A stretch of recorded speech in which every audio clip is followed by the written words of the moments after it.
ముందుగా రైతు సోదరులకు నమస్కారం. ఎవరైతే ఇంతవరకు మన ఛానల్ అయితే సబ్స్క్రైబ్ చేసుకోలేదో వాళ్ళందరూ ఒకసారి హెచ్ఆర్ ఆల్ క్రియేషన్స్ అని ఒకసారి సెర్చ్ చేసి సబ్స్క్రైబ్ చేసుకోండి. అలాగే లైక్ చేయండి, అలాగే బెల్ ఐకాన్పై క్లిక్ చేయండి. ఎల్లప్పుడూ మీకు నోటిఫికేషన్స్ అనేవి అందుతాయి.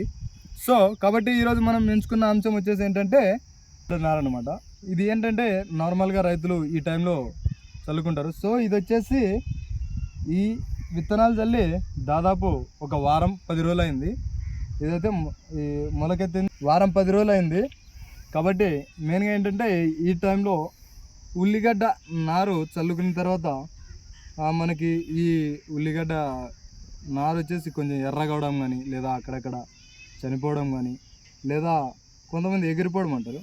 అంటే ఏమవుతుందంటే డైరెక్ట్గా ఏమవుతుందంటే ఇది ఏదైతే కౌసు ఉందో ఇది ఎర్రగా చనిపోతుంది అనమాట. ఈ విధంగా పూర్తి ఎర్రగా ఎండిపోతుంది. కాబట్టి అలాగే ఇలాగా ఇది సొట్ట రోగం అంటారు దీన్ని. ఇది మొదట్లోనే వచ్చేసింది. యాక్చువల్గా అయితే మనకి మడి నుంచి తీసుకొని పొలంలో వేసిన తర్వాత ఇలాంటి లక్షణాలు అనేవి కనపడతాయి.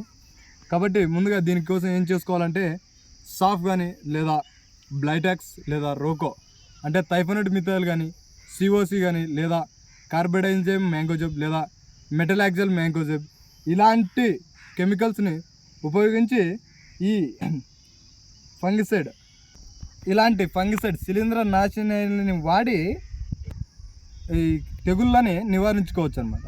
కాబట్టి ఇలాంటివి చనిపోకుండా, అలాగే ఈ సొట్ట రోగము, అలాగే ఈ కౌసులు ఎర్రగా కావడము ఇలాంటివన్నీ ఈ టైంలో జరుగుతాయి.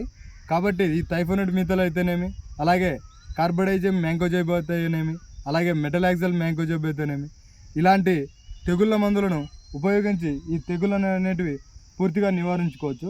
సో రైతు సోదరులు ఇది గమనించాలి.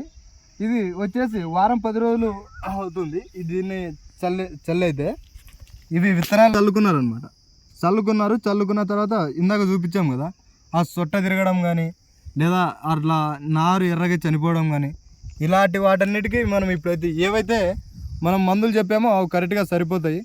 ఇంకా అంతకుమించి ఇంకేం అవసరం లేదు. ఈ టైంలో కోకోలి లేదా ఏదైనా ఫర్టిలైజర్ ఎన్పికే లాంటివి కొద్దిగా చల్లుకోవడం మంచిది. నార అనేది కొంచెం తొందరగా పెరుగుతుంది, గ్రోతింగ్ అనేది బాగుంటుంది అనమాట.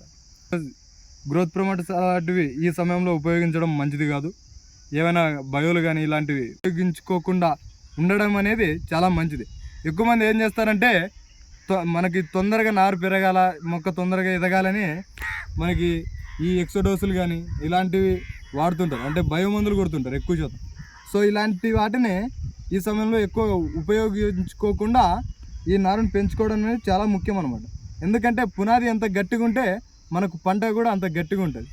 తర్వాత మనం పొలంలో నాటిన తర్వాత ఎలాగో గ్రోత్ ప్రమోటర్స్ అనేవి మనం ఖచ్చితంగా స్ప్రే చేస్తాము. కాబట్టి కనీసం మేము మడులలోనైనా అంటే ఒక నెల రోజులైనా అంటే ఈ పునాది అని చెప్పాము కదా, ఈ మధ్యలో ఇలాంటి గ్రోత్ ప్రమోటర్స్ని వాడకుండా ఉంటే చాలా మంచిది. అలాగే మనకు కూడా నార్మల్గా అది ఏదైతే ఉందో బాగా దృఢంగా వస్తుంది అనమాట నారు కూడా. సో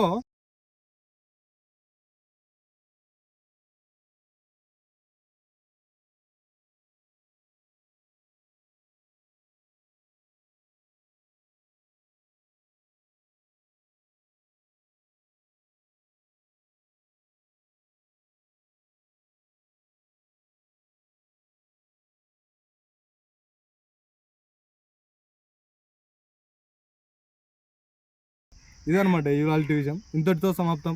నమస్కారం.